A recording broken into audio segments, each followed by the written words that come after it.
Bonjour à tous, nous sommes ravis de vous retrouver aujourd'hui sur le programme pour chimie et cosmétique DC3 que nous allons avoir toute la semaine en live sur Decathlon Makers.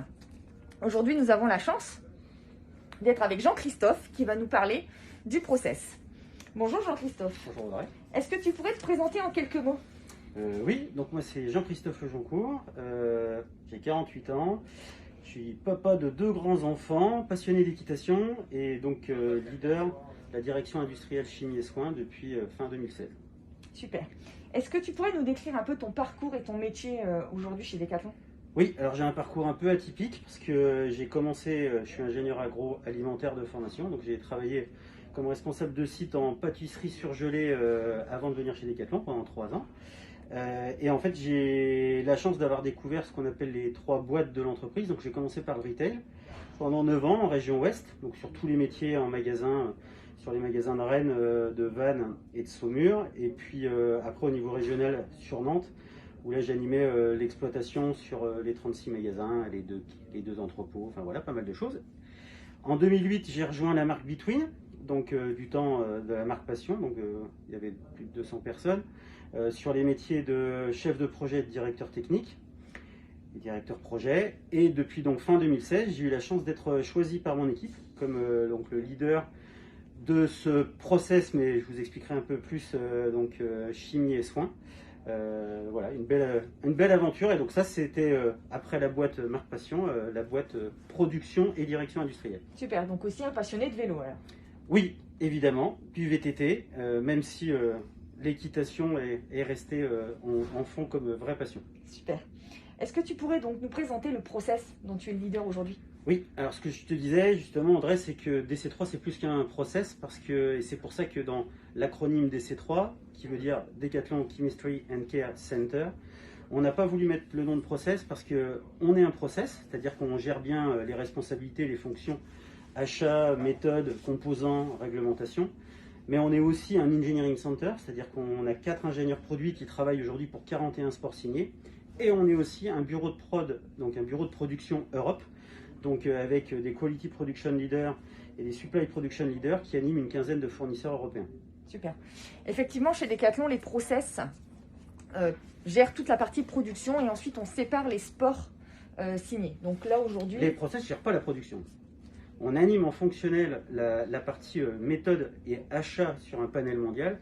Par contre, c'est bien chaque bureau de production qui est autonome et qui est souvent, quand c'est hors France, oui, géré par le pays. Par exemple, pour l'Italie, des pays Italie, le patron du bureau de production d'Italie, il est souvent animé par le patron de pays de l'Italie. Super. Bon, c'est beaucoup plus clair du coup sur le fonctionnement même de l'équipe. Du coup, est-ce que tu pourrais nous parler des talents de ton équipe? Oui, alors ils sont variés et très spécifiques vu notre périmètre. Parce que sur le DC3, il y a aussi une autre signification au 3, c'est qu'on a 3 périmètres de produits très différents. Donc on gère tous les produits finis qui ont un lien avec le soin du sportif, tous ceux qui ont un lien avec le soin du matériel sportif, donc par exemple tous les produits d'entretien pour le vélo, pour les cuirs, les kits de réparation, et tous les produits qui ont un lien avec le soin de l'animal sportif, donc du cheval et du chien de chasse. Donc ça nous fait une trentaine de typologies de produits très très différents et avec 5 réglementations qui sont aussi très différentes parce qu'on gère pour notre équipe et pour le global Decathlon tout ce qui a trait à la réglementation chimique, donc en lien avec REACH notamment et la réglementation CLP, la réglementation biocide, la réglementation de produits dangereux, la réglementation dispositifs médicaux et la réglementation cosmétique. Donc en termes de talent, pour gérer tout ça sur les 3 entités, ça fait qu'on a des profils qui sont très spécialisés, donc ce n'est pas des généralistes. Donc, par exemple, Laurent, qui est ingénieur produit chez nous sur la partie produit d'entretien, ça fait 20 ans qu'il est ingénieur produit sur cette typologie de produits-là, donc chez nous, mais aussi avant, pendant 12 ans en externe. Nicolas, notre directeur qualité, je suis allé le chercher en externe. Lui, il a 11 ans d'expérience en animation qualité sur nos périmètres. Jean, qui est responsable affaires réglementaires dispositifs médicaux. Je suis aussi allé le chercher, débauché dans une entreprise spécialisée en dispositifs médicaux. Il a 5 ans d'expérience. Manon, qui est notre pharmacienne toxicologue et qui a passé un DU d'aromathérapie pendant l'année dernière, en parallèle de son métier. Donc voilà, beaucoup de profils très spécialisés, très différents, qui s'enrichissent les uns des autres mais sur lesquels je suis allé chercher de l'expérience, où ils en avaient déjà lors de la création de l'équipe, parce qu'en fin 2016, cette petite équipe, on était 6, aujourd'hui on est 15. Ouais. On a vraiment besoin d'une expertise très forte au sein de l'équipe. C'est vrai que pour le coup, on ne peut pas s'inventer pharmacienne ou toxicologue. Non, vaut mieux pas.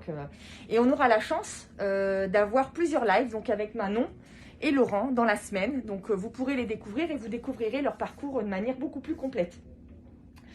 Et quelles sont donc du coup les transformations majeures que tu as mis en place depuis ta nomination Alors en fait, avec l'équipe, on a évidemment co-construit le projet, et la première chose qu'on a commencé à faire, c'est travailler la compétence, parce que même si on est une petite équipe, l'objectif c'est qu'on soit maîtrisant là où on souhaite créer de la valeur et là où on souhaite l'intégrer en interne.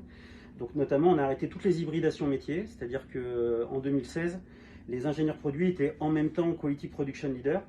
Donc globalement, c'était impossible d'être bon sur les deux casquettes, ces deux métiers très différents. Donc depuis, on a vraiment des ingénieurs produits qui font que de la conception et de la réglementation, et des Quality Production Leaders qui font que de l'animation qualité chez nos fournisseurs. Donc on a commencé déjà par scinder les métiers et rentrer dans les compétences. On a mis en place des référents pour aussi permettre à chacun, et notamment les nouveaux arrivants, de monter en compétences. Et puis on travaille maintenant depuis peu sur les politiques de conception cible qui commencent à avoir un gros impact sur notre politique industrielle. Donc notamment, on ouvre 4 fournisseurs en 2020. Donc on va arriver, on était à 13, on va arriver à 17 fournisseurs dans notre panel, ce qui est un gros challenge, parce que 4 fournisseurs en ouverture sur une petite équipe comme la nôtre, sur une année avec le Covid, c'est un gros challenge. Un gros challenge, effectivement. Et du coup, quels sont les autres chantiers à venir pour l'équipe? Alors les chantiers, il y a déjà ceux qu'on a initiés en 2017, parce que clairement, on sait qu'on n'est pas encore arrivé à l'objectif en termes de maîtrise. En 3 ans, c'est pas possible. On a fortement progressé. On touche presque au but, mais voilà, le chemin est encore un petit peu long sur certains points, donc on va s'y atteler d'arrache-pied. On a cette transformation qui sont dues à nos politiques de conception, qui font qu'on va passer d'un schéma privilégié qui était un schéma de délégation chez nos fournisseurs à un schéma de collaboration. Donc ça, on peut le faire parce que maintenant, justement, on a une maîtrise interne qui nous permet de travailler les cahiers des charges techniques, de donner un cadre du jeu sur, par exemple, les substances qu'on souhaite avoir dans les formules ou qu'on ne souhaite pas avoir dans les formules, notamment par le biais de notre toxicologue. Donc ça va être ça va être rentrer vraiment plus dans le détail de ce qu'on fait, de cadrer beaucoup plus ce qu'on demande à nos fournisseurs, de travailler davantage avec des réseaux de bureaux d'études très spécialisés, par exemple que sur l'école, que sur la partie produits solaires, sur la partie cosmétique. Donc arrêter d'être un généraliste, mais voilà, vraiment travailler de façon différenciée chaque produit avec les meilleurs acteurs du marché. Très bien. Et quelle est ta position sur les molécules controversées dont on entend parler souvent dans Oui, alors la nous, presse. sur notre périmètre, la chance, c'est qu'on est sous les feux de la rampe à peu près tout le temps. L'été, c'est sur les biocides et sur les produits solaires. L'hiver, ça peut être sur des chaufferettes ou aussi les produits hiver, les cosmétiques pour la protection solaire pour le ski. Nous, en fait, on a fait le choix d'aller au-delà des réglementations, c'est-à-dire que c'est pour ça notamment qu'on a intégré dans l'équipe une pharmacienne toxicologue qui a passé un DU d'aromathérapie l'année dernière en parallèle de son métier, parce que on est persuadé que on est obligé de tenir compte notamment de retours d'applications comme Yuka ou Inky Beauty. Donc toutes nos formules sont passées au crible des applications leaders du marché, et nous on a une réflexion justement sur les substances controversées pour se positionner clairement sur le fait que soit on les retire de toutes nos formules, soit on les laisse, mais dans ce cas-là on sait expliquer pourquoi on les laisse à nos clients qui sont de plus en plus précis et techniques dans les avis qu'ils peuvent nous poser ou même dans les questions qu'on a à gérer toutes les semaines. Ça marche. Et du coup, on a souvent tendance à se dire que cosmétique bio égale produit sans formule controversée. Est-ce que c'est un... Alors, c'est ce qui essaye de... Sur la cosmétique, il y a beaucoup... Alors, sur la cosmétique généraliste, il y a beaucoup de marketing. Donc nous, on n'en fait pas chez Decathlon pour nos sports signés. Par contre, il y a des biais comme ça qui sont quelquefois